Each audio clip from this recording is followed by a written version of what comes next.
Kumakain tayo naman sa kanya. Hindi.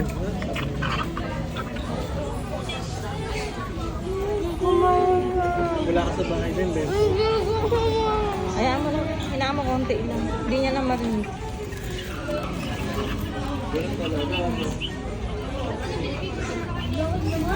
Gusto niya yung rice ha. Pag hindi ko mo kumakain ako, kung nakikinig ko yan ha. Oh, hindi siya nagsi-cellphone no. Oo. Eh?